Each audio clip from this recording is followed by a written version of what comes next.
All right, ladies and gentlemen, let's talk today about Chapter 5, Tissues, okay?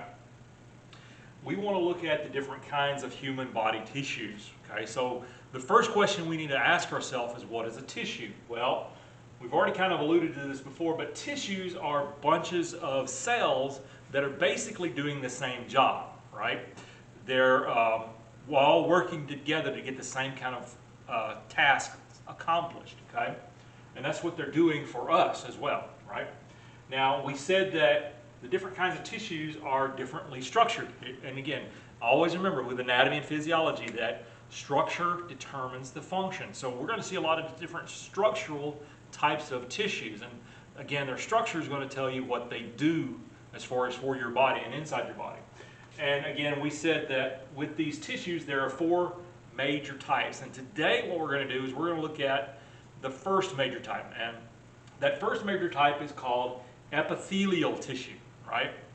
And again, epithelial, remember the word epi means on top. Well, the basic characteristic of epithelial is they're covering the body. They're covering organs, they're lining body surfaces, they're even on top of you as, you know, part of your skin. That's epithelial tissue as well. So that's what they do as far as where they're located, excuse me. They do things like protection, right? They help secrete chemicals. They absorb materials.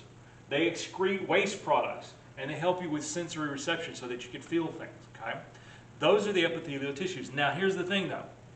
There are 9 different kinds of epithelium, okay? And we're going to go through them one at a time, and we're going to look at photos of each kind so we can go through them.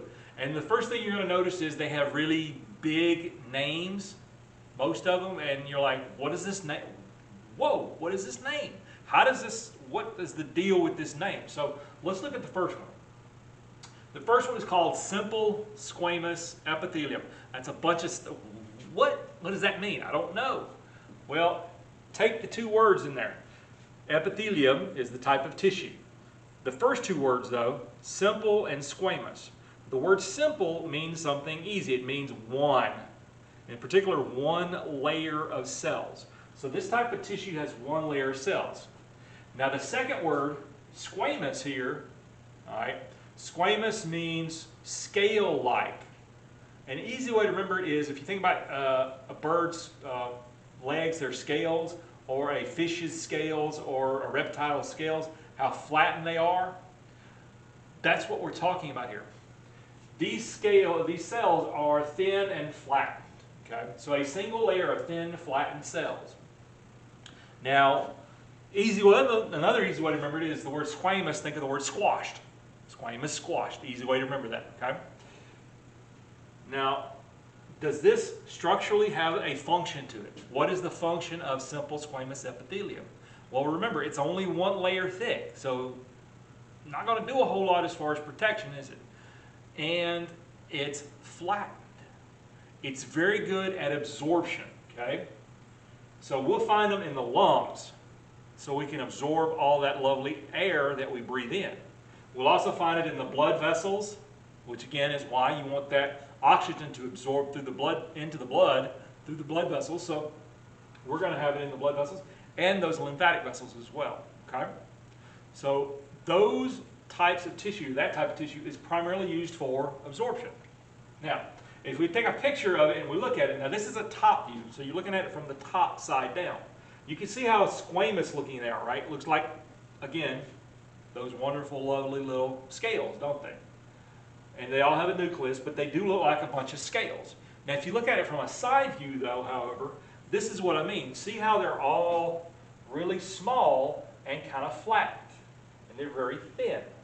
And this is a picture of a cross-section and a piece of lung tissue, okay? And you can see there's a lot of empty space in here that allows the air to come in and then that oxygen to absorb into these cells, okay? So again, this would be simple squamous epithelium. You look at it, it's long, flattened cells, right? Pretty straightforward. It's only 1 layer thick. You can see it here and here. It's really only 1 layer thick, okay? So that is simple squamous epithelium. The second type is also simple. It's called simple cuboidal. So the name cuboidal ought to tell you that it is cube-shaped cells, right? A single layer of cube-shaped cells within the body that have a nucleus that's in the center. So when you look at them, they're kind of squarish looking. The nucleus is usually going to be in the center of that cell. These again are for secretion and absorption. So we're still absorbing stuff, but we're also secreting things. Like for instance in the kidneys. We're absorbing materials from the blood into the kidneys. Remember the kidneys filter out waste material, cellular metabolic waste? Well, that's what they're for.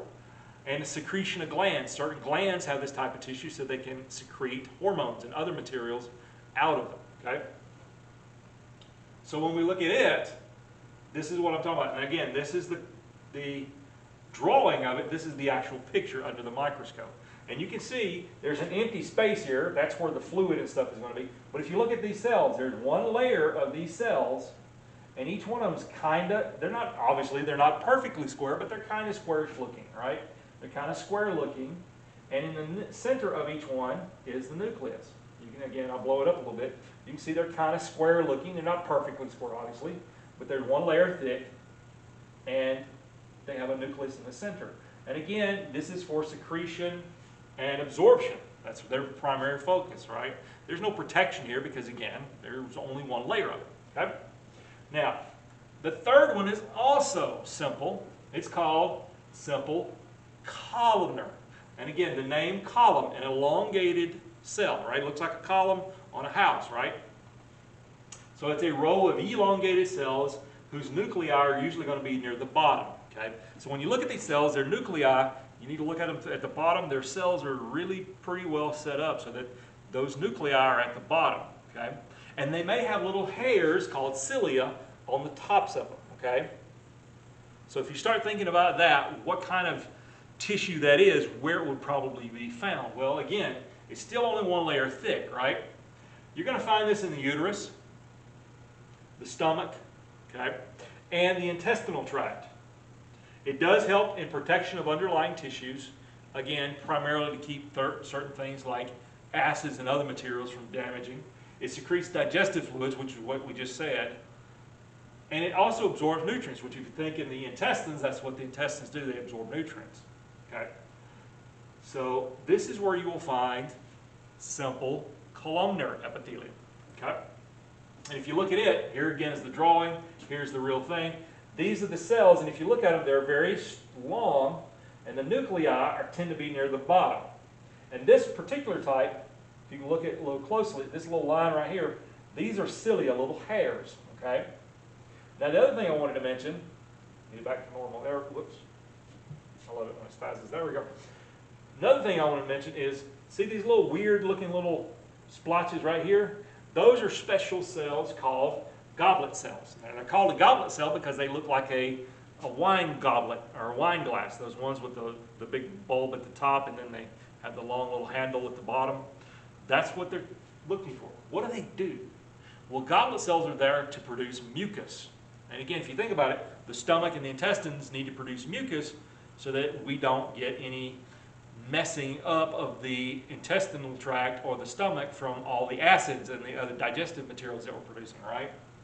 So that's where you'll find this type of tissue. So our first three were simple. They were one layer thick. Simple squamous, flattened cells, simple cuboidal, cube-shaped cells, and simple columnar, elongated column-shaped cells. Okay? Now we get to one that's a little more difficult, okay? Because it's got a really big, nasty name. It's called pseudostratified columnar epithelium. Okay, what does that mean? Well, if you think about it for a second, columnar is the elongated cells. But then you take this word pseudostratified. Oof, big word, right? Think of the word stratified. Strata. Remember, have you ever heard the word stratosphere from the atmosphere? The stratosphere is one of the layers of the atmosphere. The atmosphere is layered, and there are a lot of things that are layered. The word stratified means layered. So this word here means layered. So that's saying that this type of epithelium is layered, right? Hold on. Layered, but see the first part, the word pseudo. That word pseudo. Most of you have heard of a guy named Samuel Clemens, right? You haven't? You've never heard of Samuel Clemens? Well, you might have heard of Mark Twain. If you've heard of Mark Twain, like you've probably read some of his books in English class, right? Mark Twain, Huckleberry Finn, remember that book? All right, as opposed to several other ones. Guys, he had a fake name called Mark Twain. His real name was Samuel Clemens. It's called a pseudonym. Nym means name, pseudo means false. So the word pseudo means false. So this means, literally translated, false layered column-shaped epithelial cells. Okay? So it looks like that this tissue is layered, but it isn't. It just looks like it. Okay? All right? And again, you may have cilia here. You may not. Okay? And you do have some goblet cells there. Like I said, they make the mucus. They're going to be inside your respiratory tubes. You remember your bronchi, your bronchial tubes and things like that up in here.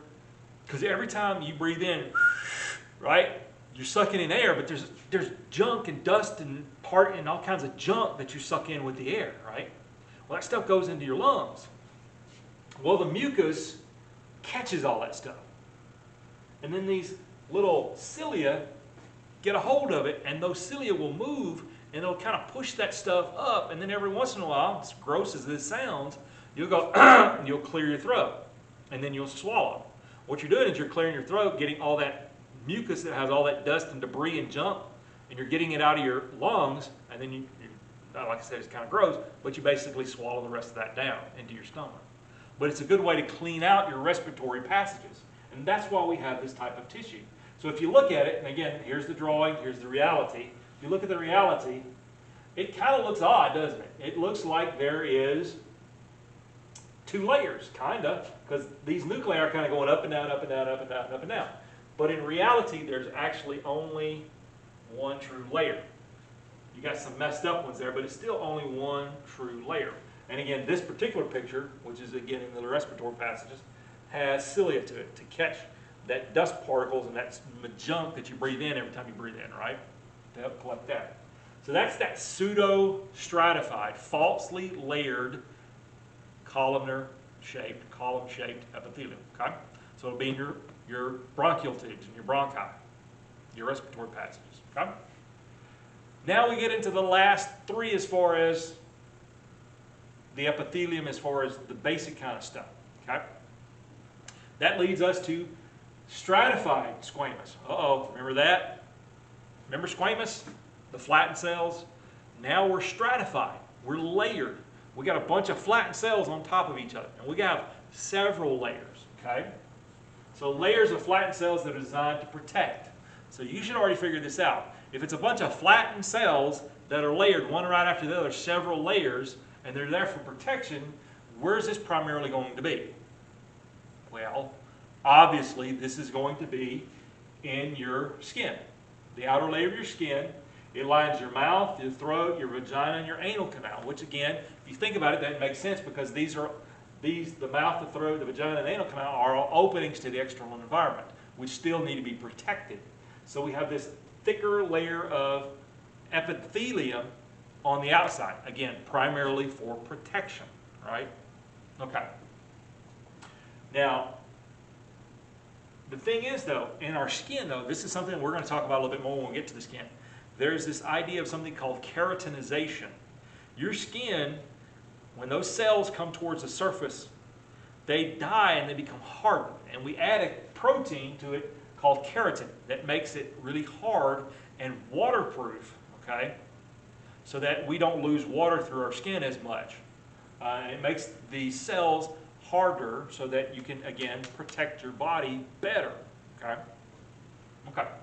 So if we look at it, this is what I'm talking about. And again, picture or color, the diagram, the actual photograph on the scope. Now you can see when you're down at the bottom, they're kind of not flat. But as they go up towards the surface, they become flatter and flatter and flatter. And by the time you get to the top, they're really flat. And we have multiple layers of flattened cells here, don't we?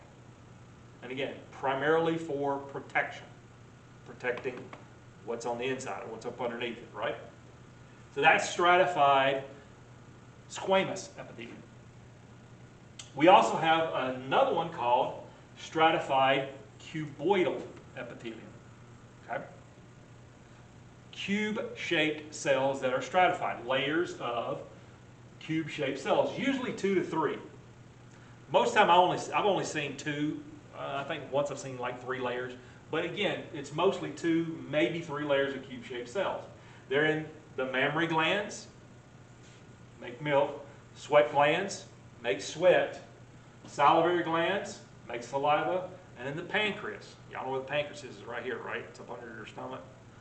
It makes a lot of things. Insulin, just one example of several things that it produces. But this is where you'll find stratified cuboidal. So again, we're making stuff, we're secreting stuff, aren't we? That's what the primary job of stratified cuboidal is. Okay? So when we look at it, and this is not the best picture in the world, but you can see the diagram here. Right here you have the 2 layers here, and right in here a little bit more. And the same thing here, you can kind of see the 2 full layers here. It's not really a good picture of full layers, but it's about as good as we can get, okay? Now, again, this would be in one of those glands, probably the sweat glands, I would imagine. Now, if we look at stratified columnar, okay, this is 2, maybe 3. Most of the time I see 2 to 3, okay? There may be several, I've only seen 2 to 3 each time, of these large elongated cells. You'll find it in the vas deferens. That's the male tube that leads from the testes to the urethra. Part of the male urethra, and then the parts of the pharynx, the back of your throat back there. This is where you primarily find those, okay? So when you look at this, this is what I'm talking about, okay? You can kind of see 2 layers. You can see that lower, here, let me blow it up for you. There we go. You can see the bottom layer here, and then you got a top layer on top of it. So you got 2 distinct layers right in here. And again, the picture, the drawing, you can see it a little bit better here. But that's where you'll find this type, the stratified columnar epithelium, okay? So those are the first 7, okay? The last 2 we're going to look at in the next video, okay? So, because they're not exactly these kind of things. They're a little bit different, but they are still considered epithelium. So in the next video, what you'll see is you'll see the last 2, okay?